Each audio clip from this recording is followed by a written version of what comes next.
The medical specialties and procedures related to the digestive system, or gastroenterology. This specialty is focused on the diagnosis and treatment of conditions afflicting the digestive system. Gastroenterology is a branch of internal medicine.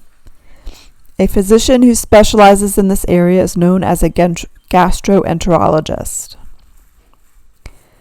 Procedures: upper and lower gastrointestinal series. This is a diagnostic procedure involving the induction of a contrast medium known as barium. Barium can be introduced by ingesting or by an enema. After induction of the barium, X-rays can be taken of the upper and lower gastrointestinal system structures. Fecal occult blood test. This is a test for hidden blood in a fecal sample. A patient is provided with a card to place a small segment of fecal output on. The sample is viewed under a microscope to look for blood. Blood detection can be an indicator of an abnormal growth occurring in the intestines. Stool culture. This procedure involves the collection of a small sample of feces, which is analyzed for abnormal bacterial growth through a culture check. Esophagogastroduodenoscopy, or an EGD, upper endoscopy, is a procedure by which a physician examines the upper gastrointestinal tract, the esophagus, stomach, and duodenum, using a special instrument called an endoscope. The physician examines the tissues and is able to take a biopsy if needed.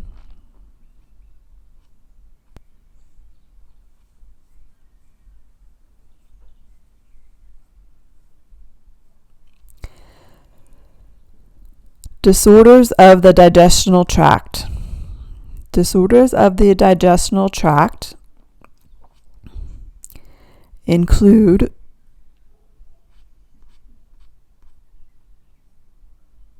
gastroesophageal reflux disease. This condition is largely caused by gastric reflux flowing upwards from the stomach into the esophagus.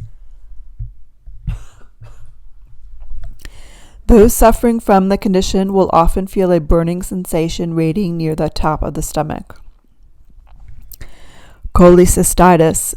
This condition is known as inflammation of the gallbladder. Gallstone development can block the gallbladder's release of bile, leading to an inflammatory response. Surgical removal or cholecystectomy or laser stone crushing, known as lithotripsy, are often the treatment options. Cirrhosis. Cirrhosis is a condition whereby the liver scars. Advanced cirrhosis is life-threatening. It generally cannot be reversed. It is caused by different forms of liver disease and chronic alcoholism.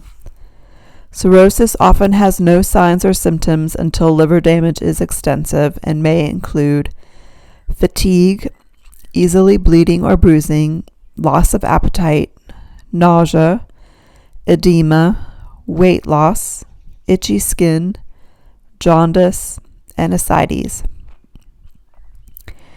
Esophageal cancer. This is cancer of the esophagus. The cancer can occur anywhere along the esophageal tube and can be caused by factors including tobacco use, alcohol, and chronic acid reflux. Hepatitis A, B, and C. Inflammation of the liver is referred to as hepatitis. This condition can be caused by several factors such as viruses, alcohol consumption, toxins, and drug interactions. In some cases, it can be caused by autoimmune response in the body. There are 5 types of viral hepatitis: A, B, C, D, and E.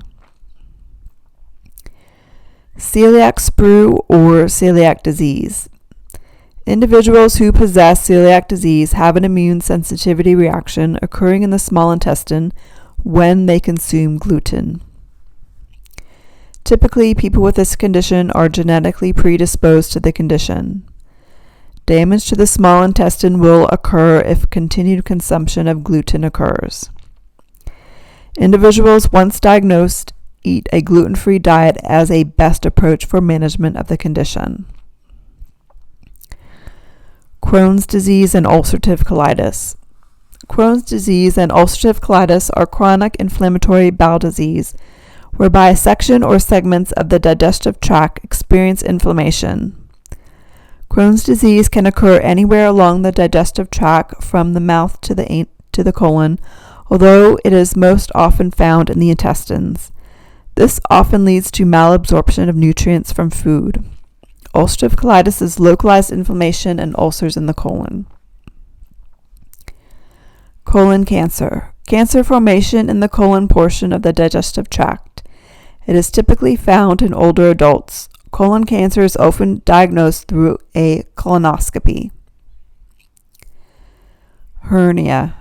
A hernia occurs when an organ or fatty tissue squeezes through a weak spot in a surrounding muscle or connective tissue.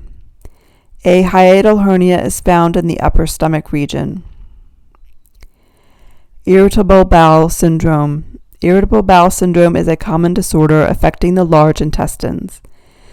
Irritable bowel syndrome often involves abdominal pain as sensitive nerve tissues within the colon react to movement of food and waste through the digestive tract. Along with the abdominal pain, individuals often experience gas and bloating. Diet and lifestyle modifications can often help in the management of the condition. Polyps. A polyp is a small growth of tissue protruding outward from the intestinal wall. Some cancers in the intestine start off as a polyp. Typically, they are found in people over the age of 50. Polyps start as a small collection of cells found within the colon. Most are harmless but can transition over time into a cancerous growth. Digestive system vocabulary. An ampulla. An ampulla is a sac-like enlargement of a duct or canal. Bicarbonate, a byproduct of the body's metabolism. Carbohydrates, sugars, starches, and fibers found in fruits, grains, and vegetables, and milk products. Convex, curved outwards. Distal, away from the center of the body or from the point of attachment. Emulsification, the process of breaking down the fat into smaller blood cells, which makes it easy for enzyme to function and digest food. Exocrine, to secrete externally, directly, or through a duct. Fundus, a part of a hollow organ. Hiatal, location where the diaphragm has a small opening, or hiatus, through which the esophagus passes before connecting. Hilum, a concave region where blood vessels, lymphatic vessels, and nerves also enter the lungs. Lacteals, the lymphatic vessels of the small intestines which absorb digestive fats. Lingual tonsils, a collection of lymphatic tissue located in the lamina propria of the root of the tongue. Lymphoid, resembling lymph or lymphatic tissue. Malabsorption, a disorder that occurs when people are unable to absorb nutrients from their diets. Maldigestion, poor breakdown of food. Nasal cavity, the inside of your nose. Neurosensory, relating to afferent nerves. Omentum, fatty tissue that stretches over the abdomen, plays a role in immune response and the growth of certain cancers. Palatine tonsils, a pair of soft tissue masses located at the rear of the throat or pharynx. Proximal, situated nearer to the center of the body or the point of attachment. Pyloric sphincter, a band of smooth muscle at the junction between the pylorus of the stomach and the duodenum of the intestine. Quadrate, a square or rectangular shape. Stratified squamous epithelium. Cells arranged in layers upon a basal membrane.